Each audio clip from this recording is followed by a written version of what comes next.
하나님이 여러분을 모른다 그러면 교회를 안 다니시겠습니까? 예배 안 다니겠습니까? 이러고 물어보면 여기서 그런 대답을 많이 해요. 하나님이 저를 아실 수밖에 없게 만들어야죠. 학생들 대답은 그런 거고. 여러분, 제 친구 중에 하나가 저 93년도에 신학교 들어갔었는데 그때가 이렇게 그 기도원에 예언하시는 여자 원장님들이 더러 계셨었어요. 근데 거기 가서 이제 기도원에 가서 안수를 받았는데 그 여자 원장님이 그러더래요. 전도사님의 이름이 생명책에 없어요. 그래갖고 이 친구가 학교를 안 나와버렸어. 개학했는데. 그래서 한 달 가까이 지났더니 다시 학교를 나왔어요. 그래서 저희가 놀렸어요. 왜 이제는 생명책에 네 이름이 있대더냐? 그랬더니 그게 아니라 한 달 동안 자기가 심각하게 고민을 했는데 가만히 생각해보니까 자기가 구원받았기 때문에 하나님을 예배한다는 것은 근거가 빈약하더라는 거예요. 극단적으로 표현하면 나는 구원 못 받았을지라도 누군가를 구원하신 하나님의 이야기는 너무 아름다워서 내가 그분을 찬양할 수 있겠다라는 겁니다. 예배할 수 있겠다는 거예요. 여러분, 잔다르크가 위대하긴 하지만 그게 나랑 무슨 상관이 있어요? 그럼에도 불구하고 잔다르크 찬양할 수 있거든요. 심지어 잔다르크가 프랑스의 영웅이잖아요. 프랑스의 영웅, 영국과 프랑스 전쟁할 때 나타났던 영웅인데 그럼 영국에서는 잔다르크 싫어해야 되잖아요. 아니에요. 영국에서도 잔다르크를 찬양하는 시도 많고 소설도 많아요. 도대체 왜? 그게 내게 유익이 되지 않더라도 그것 자체로 아름다운 이야기이기 때문에 그래요. 그리고 또 하나가 있죠. 우리가 하나님을 구원하신 하나님만 찬양하나요? 여러분, 창조하신 하나님 찬양하지 않나요? 창조주 하나님께 이런. 우리가 존재한다는 것 자체가 하나님이 나 창조하셨다는 건 맞잖아. 그러니까 찬양할 수 있지. 그리고 더 엄밀하게 해서 이 친구가 하는 얘기가 그거예요. 가만히 자기가 생각해 보니까 하나님조차고 자기가 예배를 드렸던 것도 아니고 신학교를 들어왔던 것도 아니래요. 다 자기 기쁨과 만족이었는데 그걸 못한다고 생각하니까 괴롭더래요. 그래서 하나님이 나 모른다고 해도 나는 나의 예배 계속할 거야. 하나님 말고 이 땅에 누가 찬양받을 자가 어디 있겠어 하는 형태죠. 그런데 하나님께 물어봤더니 나를 안다고 그러신다. 나를 안다고 그러시면, 나를 안다고만 하시면 첫 번째, 나는 감옥에 가도 좋고 누명을 써도 좋고 나만 장군의 여종이 되어도 좋습니다. 이 나만 장군의 여종 이야기가 뭐냐면 나만 장군이 자기가 문둥병에 걸렸지만 나병에 걸린 것을 여종이 가르쳐 주잖아요. 근데 여종이 그렇게 했던 이유는 변방에서 자꾸 쳐들어와서 잦은 전쟁이 일어났는데 그때 잡혀간 아이예요. 신학자들에 의하면 부모님이랑 생이별을 한 건데 단순히 생이별했을 것이 아니라 아이가 보는 앞에서 부모가 죽었을 가능성이 높대요. 그렇게 해서 자기 부모를 죽인 나라의 원수잖아요. 나만 장군이. 거기 가서 빨래를 하는데 속옷에 피가 묻어나와.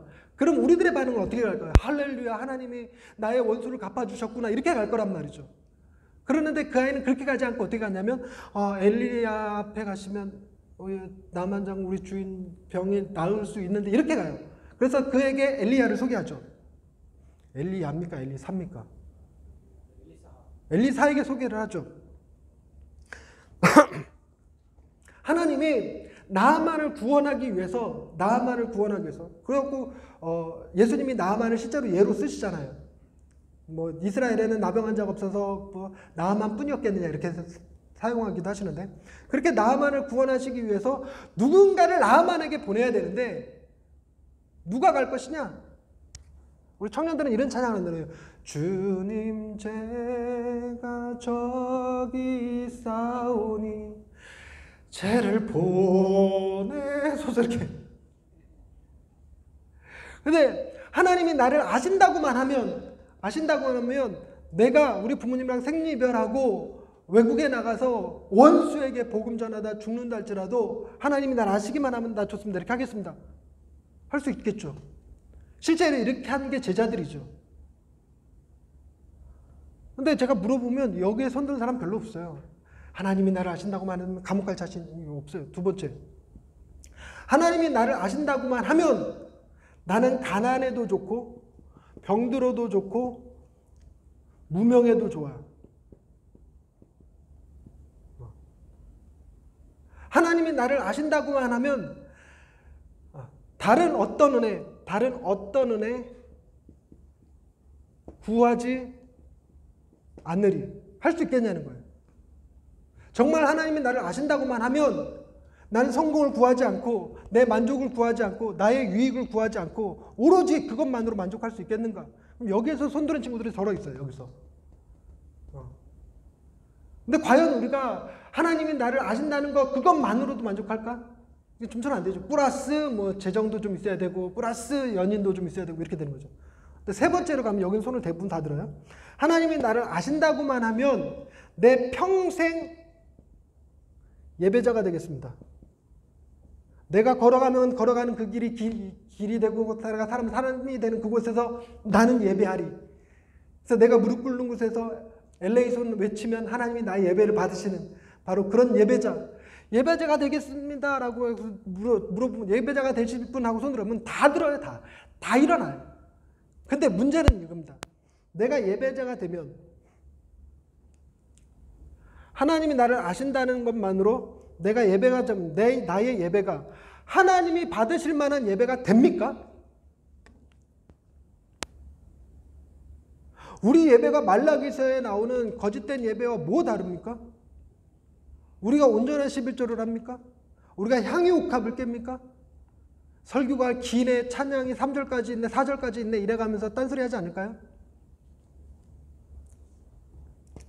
그런데 로마서 12장 1절에 바울이 그러죠. 내가 하나님의 모든 땡땡하심으로 너희를 권하노니 너희 몸을 하나님이 기뻐하시는 거룩한 산 제물로 드리라. 이것이 너희들 영적 예배니라. 하나님의 모든 땡땡이 뭡니까 이거? 자비예요. 자비. 무슨 얘기냐면 내가 예배 드리는 것이 하나님이 받으실 만한 예배라서 예배가 되는 게 아니라 나의 예배는 엉터리고 문제가 많아요. 나는 내 몸을 죽이지 못해서 산재물로 드리고 있잖아. 산재물. 재물이 살아있으면 재물이 아니고 그 각을 떠야 되는데 그런데 하나님이 자비하셔서 나의 예배를 받아주셔요. 내가 예배하는 것은 하나님을 위한 행위가 아니에요. 내가 예배하는 걸 허용하시는 것이 하나님의 은혜지. 그러니까 무슨 얘기냐면 내가 예배한다는 것 그것 자체가 너무 좋아요. 하나님이 나를 위해서 아들을 예수 십자가에 내어보내셨는데 그것이 내 거래. 나를 위한 사랑이래. 하나님이 십자가에 당신 아들을 내어주셨는데 내 죄에 대한 결과래. 그래서 내 안에서 터져나오는 기쁨, 터져나오는 감사가 있어서 그 감사를 하는 게 이게 예배예요. 예배. 그런데 그 예배 못 드리는 게 못 드리게 하는 게 고문이죠. 고문. 너 예배하지 마. 이거 고문이라고.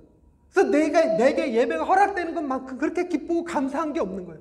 하나님 내가 예배 드릴 수 있게 해주시는 건 놀라운 은혜입니다. 나 같은 엉터리의 예배를 받아주셔서 감사합니다 하는 예배예요.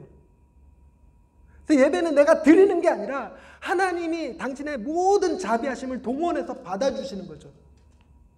일주일에 한 번 이렇게 시설 좋은 데서 마스크 쓰고 띄엄띄엄 앉아서 때로는 졸기도 하고 때로는 핸드폰 보기도 하면서 그렇게 드려지는 예배일지라도 이 예배를 하나님이 자비하심으로 참아주고 받아주고 계시는 거예요. 그래서 이 자리가 우리에게 기쁨의 자리, 은혜의 자리, 만족의 자리가 되게 하는 것. 그래서 예배는 내가 드리는 게 아니라 하나님이 받아주신다는 거예요. 이 예배가 회복되어질 때 비로소 뭐냐면 내가 예배하는 것 자체로 나는 돈을 좀 못 벌어도 돼.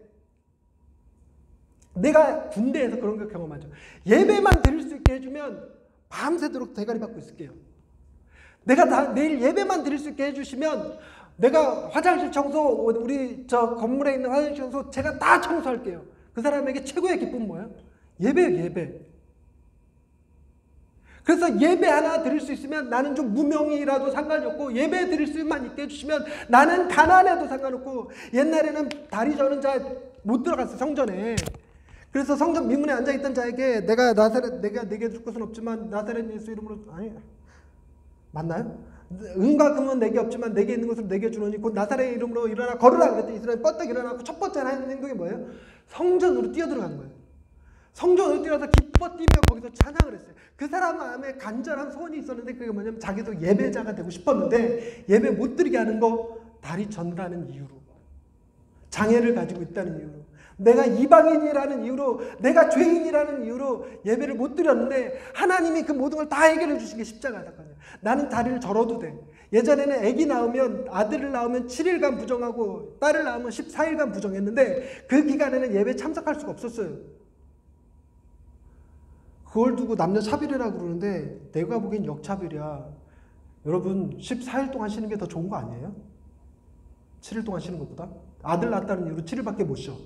근데 딸 낳았다고 14일간 쉴 수 있게 해줘. 더 좋지 않나요? 어찌됐건. 근데 지금은요, 애 낳았다고 못 드리게 하나요? 아니에요. 목사님을 불러서 산후조리원에서 예배드려요. 어디서든 어떤 모양이든 우리가 예배를 많이 제자자게 목사님이 없어도 예배할 수 있어요. 심지어 제가 인도에 가서 집회를 하는데 거기 선교사님 자녀들이 그 돈이 없으니까 외국인 학교에 못 가고 현지인 학교에 가는데 현지인 학교 가서 그 연극 같은 거 공연할 때 자기가 힌두 신 역할을 하기도 해요. 선교사님 자녀가. 근데 또 연기력이 좋아, 걔네들이 깊은 고민과 갈등이 그런 거예요. 눈에 닿는 데마다 우상들이 다 붙어 있는 거다. 근데 놀랍게도 우상이 다 붙어 있어도 네가 무릎 꿇고 엎드리는 곳을 성전이 되게 하시는 이가 하나님이잖아요. 그래서 우리가 예배 드릴 수 있게 해주는 힘. 예배를 드린다는 것이 내게 큰 기쁨이면 그것만으로 만족할 수 있으면 내가 다른 것을 추구하지. 우상이 사라지고 예배가 내게 가장 즐거움이 되는 거지. 가장 즐거움, 만족이 되죠. 그렇게 예배가 회복되어질 때, 예배 어디 갔지? 그렇게 예배가 회복되어질 때 비로소 우리가 우상이 떨어져 나간다는 겁니다. 떨어져 나가는 게 아니라 바뀌는 거죠. 대체되는 거. 그 예배의 감격을 회복해야 됩니다. 그리고 사랑의 우선순위.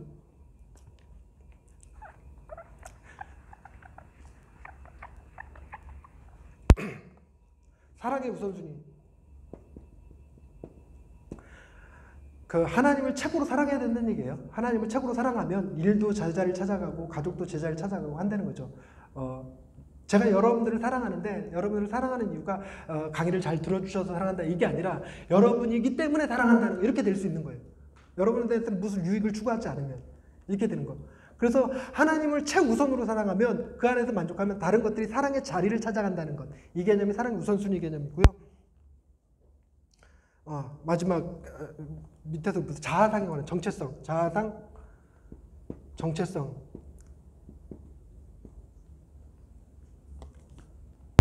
여기까지만 얘기하고 마칠게요. 시간이 지났으니까. 제 정체성은 그런 거였습니다. 제 시력이 2.0이거든요. 근데 안경을 쓰는 이유가 뭐냐면 인상이 험해요. 그래서 저희 노예 목사님이 목사 얼굴이 그따위면 안 돼 이러면서 안경을 사주셨어요. 그래서 이거 도수 없는 안경이에요. 제가 이걸 쓰고 나서 뭘 알았냐면 눈 나쁜 사람들만 안경 쓰는 게 아니라 얼굴 나쁜 사람도 안경 쓰는구나 라는 걸 알았어요. 제가 뭔 얘기하려다 그랬지? 제 자아상. 그리고 저희 부모님이 시각장애인이셨어요. 그래서 굉장히 어렵게 컸어요. 그래서 친구들이 저를 놀렸어요. 시각장애인 장님의 아들이라고. 내 앞에서 뭐 맹인 흉내내고 막 이런. 그래서 저도 심장병 환자였습니다. 입술이 새까만 것이요. 심장병을 오래 앓아서 그래요. 그래서 싸우는 거 못해요. 그러니까 뛰는 거 못합니다. 제가 초등학교 때 달리기 이렇게 하고 있으면, 시험 본다고 달리기 이렇게 하고 있으면 애들이 저 놀린다고 옆에서 뒤로 뛰었어요. 그럼 걔네들이 저보다 더 빨리 뛰었어요. 그러니까 자존감이 바닥을 쳤어요. 바닥. 굉장히 낮았어요. 제 자존감을 회복한 것은 이런 거였어요. 제가 첫 사역을 제천으로 나갔습니다. 첫 사역을 제천으로 나갔는데 제천 사람들이 그런 성향을 가졌어요. 제가 26, 7살 그때쯤일 텐데 장로님 권사님들이 90도 폴더로 인사하셨어요. 전도사님 오셨어요. 이러고. 밥 먹을 때 제가 상 차리는 거 못하게 하셨어요. 그리고 가만히 앉아있으라고 상을 다 차려주셨어요.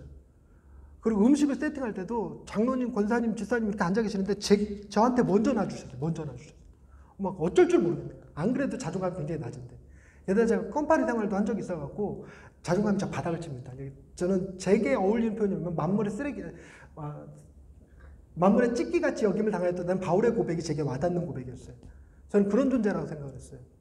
그래서 저는 결혼도 못할 거라 생각했어요. 그런데 하나님이 집신도 짝이 있다고 짝은 찾아주셔서 결혼을 했습니다. 자녀들이 있다는 것도 얼마나 큰 기쁨이고 감사한지 모르겠어요. 내게 그럴 만한 자격이 없다고 생각을 했거든요. 이렇게 강의하고 있는 거 엄청나는 거죠. 엄청나는 거. 상상도 못할 일이었죠. 비행기 타고 가서 설교한다는 건 상상 못할 일이었어요. 이렇게 낮은 자존감이었는데 그 제천 다니면서 자존감이 많이 회복되어졌어요. 많이 회복시켜 주셨어요. 그런데 또 그 자존감이 확 무너진 때가 언제였냐면 개척하고 나서 18평짜리 창고에서 개척을 시작했는데 성도가 늘어나나요? 안 늘어나요. 그 정말 참담하더라고요. 무슨 생각까지 드냐면 하나님이 나를 목사로 부르신 게 아니 개척에 소명을 주신 게 아닌데 개척하라고 하신 게 아닌데 내가 사탄한테 속아갖고 개척했구나. 이 생각이 점점 심해지면 어떻게 하냐면 하나님이 나를 목사로 부르지 않았는데 내가 좋아서 목사 됐구나. 더 나아가서는 하나님이 나를 구원하시지 않았는데 내가 기독교 신앙 문학과 저희 어머님이 기독교인이셨어요. 기독교 신앙 가운데서 살다 보니까 내가 하나님이 구원받은 줄로 착각했구나. 생각이 거기까지 미치니까 뭐가 딱 떠오르냐면 자살해도 상관없구나 이렇게 했어요. 그래서 자살 시도를 몇 번 했습니다. 아파트 옥상에서 난간에 이렇게 다리 하나 걸쳐놓고 울기도 하고. 저희 동네 제가 화성 사람이거든요. 화성 바란 지역인데 거기 평택호가 가까이 있습니다. 아산만 방주제 거기에 오면 배가 이렇게 드나드는 차도 드나들 수 있는 거기에 있어요. 거기서 딱 차 세워놓고 이 주차부를 붙잡고 엉엉엉 울어봤어요. 이거 내리면 바로 들어가니까. 그리고 고속도로에서 시속 150km 밟으면서 이거 의자 누우려고 시도했던 적도 있었어요. 너무너무 힘들었어요. 딸아이에게는 치료비가 한 달에 100만 원이 넘게 들어가는데 월세도 못 내, 치료비도 못 내. 제가 딸아이 치료한다고 모아냈던 1,800만 원 돈이 있었는데 그 돈 갖다가 개척을 해버렸거든요. 마치 딸아이 치료비를 도박으로 날려먹은 아빠 같은 느낌이 들면서 끊임없이 내 자아상이 계속 문제였어요. 심지어 뭐도 있었냐면 그거였어요.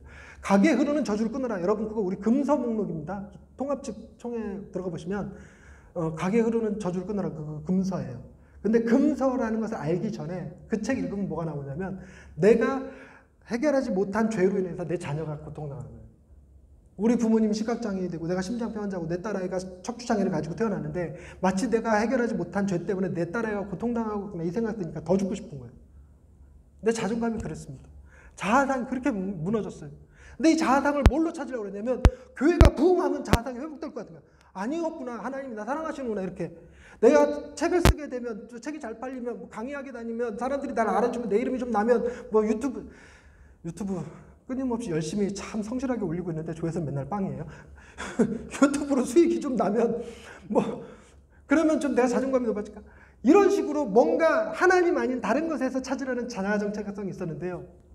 이거 안에서 보면 놀라운 건 뭐냐면 나는 하나님의 형상이야.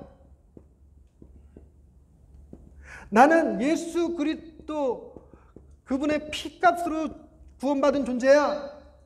내 안에 성령이 거하심으로 나는 성령의 전이야. 여러분 이 성전이라는 개념이요. 바울이 쓸 때 어떤 형태의 느낌이냐면 왕보다 더 높은 게 성전이었어요. 왕보다 높은 게. 그래서 왕이 전쟁하러 나갈 때 반드시 성전에 들여서 예배를 하고 가야 했어요. 제사를 지내고 가야 돼요. 그래서 최고 존귀한 게 뭐였냐면 성전이에요. 성전. 근데 그 최고 존귀한 것이 바로 너다라고 얘기하는 게 성령의 전이에요. 하나님이 예수님이 성령님이 나를 중심에 두고 이렇게 사랑하셔. 나는 어떤 존재인가? 나는 실패해도 상관없어. 나는 무명해도 상관없어. 왜냐하면 나는 이미 하나님의 형상이고 예수 그리스도로 피로 갚고 사신 존재고 나는 성령의 전이야. 여기서 만족하는 또 어떤 다른 것을 더 천만금을 준다고 해도 맞바꿀 수 없는 기가 막힌 정체성, 자아상이 생기죠. 더더군다나 흔들리지 않는 돈의 정체성을 가지면 돈 잃어버리는 순간 무너지는 거예요. 그 은퇴해도 교장 선생님들 계시죠. 은퇴해도. 그 사람이 정체성 어디에 있어요? 교장 선생님이라는 데 정체성이 있었어요. 근데 저기에 정체성이 있으면 우리 이 하나님과 예수님과 성령님 안에 정체성이 있으면 내가 목사를 그만둬도 나는 그 정체성을 지니고 있죠. 내가 사업에 실패해도 정체성을 그대로 지니고 있죠. 흔들리지 않는 편안함을 주는 정체성 바로 이 그리스도 안에 있는 거예요. 복음 안에. 이것이야말로 우상을 대체하는 힘입니다. 여기까지 하겠습니다. 수고하셨습니다. 질문 받겠습니다. 한 분.